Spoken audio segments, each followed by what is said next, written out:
1 ফেব্ৰুৱাৰীত দেশৰ বিত্তমন্ত্ৰী নিৰ্মলা সীতাৰমণে দাখিল কৰিব বহু প্ৰত্যাশিত অষ্টমখন বাজেট। প্ৰশ্ন উত্থাপিত হয়, মধ্যবিত্ত শ্ৰেণীৰ লোকৰ বাবে আশাৰ বাৰ্তা কঢ়িয়াই আনিবনে এইবাৰৰ বাজেটে? 1947 চনৰ 26 নৱেম্বৰত তদানীন্তন বিত্তমন্ত্ৰী আৰ কে ষাণমুখম চেট্টীয়ে দাখিল কৰিছিল স্বাধীন ভাৰতৰ প্ৰথমখন বাজেট। দৰিদ্ৰতা নিৰ্মূলকৰণ, দেশৰ আন্তঃগাঁথনি উন্নয়ন আৰু প্ৰতিৰক্ষা ব্যৱস্থাৰ প্ৰতি অধিক গুৰুত্ব প্ৰদান কৰি 1986-87 চনত আন এখন ঐতিহাসিক বাজেট দাখিল কৰিছিল তদানীন্তন বিত্তমন্ত্ৰী বিশ্বনাথ প্ৰতাপ সিঙে।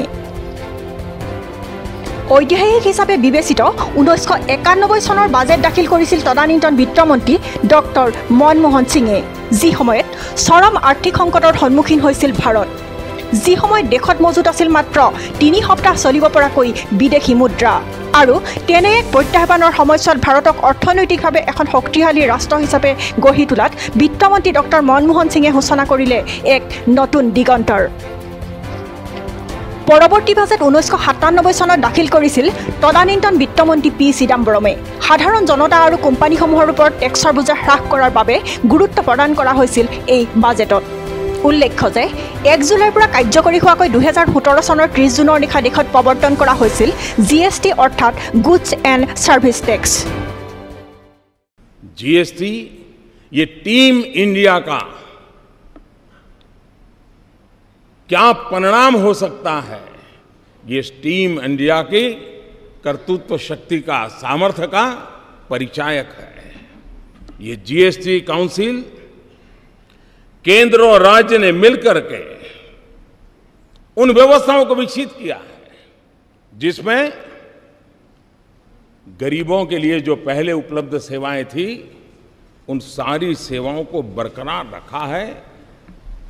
दल कोई भी हो, सरकार कहीं की भी हो, गरीबों के प्रति संवेदनशीलता इस GST के साथ जुड़े हुए सब लोगों ने समान रूप से उसकी चिंता की है। প্ৰতিবিধ সামগ্ৰীৰ ওপৰত থকা কৰৰ বোজাই এতিয়া মাধমাৰ উঠাইছে সৰ্বসাধাৰণ ৰাইজক। হুৰা বৃদ্ধি হৈছে নিত্য ব্যৱহাৰ্য প্ৰতিবিধ সামগ্ৰীৰ দাম, আৰু দাম বৃদ্ধিৰ লগে লগে হ্ৰাস পাইছে GDP। GDP হৈছে এক সূচাংক যিয়ে এখন দেশৰ অৰ্থনৈতিক মানদণ্ড নিৰূপণ কৰে। বৰ্ধিত দামে কুঙা কৰিছে মধ্যবিত্ত শ্ৰেণীৰ ৰাইজক, ফলত হ্ৰাস পাইছে বস্তুৰ বিক্ৰী হ্ৰাস পোৱাৰ সমান্তৰালভাৱে হ্ৰাস পাইছে বৃহৎ কোম্পানীসমূহৰ ৰাজহ সংগ্ৰহৰ পৰিমাণ। অৰ্থাৎ এক কথাত ক'বলৈ গ'লে বিধ্বস্ত হৈ পৰিছে দেশৰ অৰ্থনীতি, যাৰ প্ৰভাৱ প্ৰত্যক্ষভাৱে পৰিছে ভাৰতৰ শ্বেয়াৰ মাৰ্কেটত।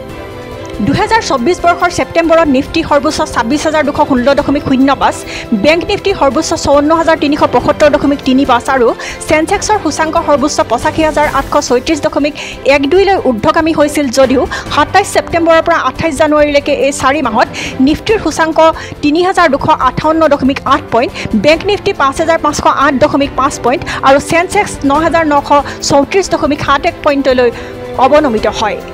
অৱশ্যে ডিচেম্বৰৰ দ্বিতীয় দুসপ্তাহত মাৰ্কেট কিছু ঊৰ্ধ্বগামী হৈছিল যদিও তাৰ পিছৰে পৰা ক্ৰমান্বয়ে নিম্নগামী হৈছে ভাৰতৰ শ্বেয়াৰ মাৰ্কেট। ফলস্বৰূপে লোকচানৰ সন্মুখীন হৈ জানুৱাৰী মাহতে 64,156 কোটি টকা উভতাই নিছে বিদেশী বিনিয়োগকাৰীয়ে। আনহাতে ডলাৰৰ তুলনাত অভাৱনীয়ভাৱে হ্ৰাস পাইছে ভাৰতীয় টকাৰ মূল্য।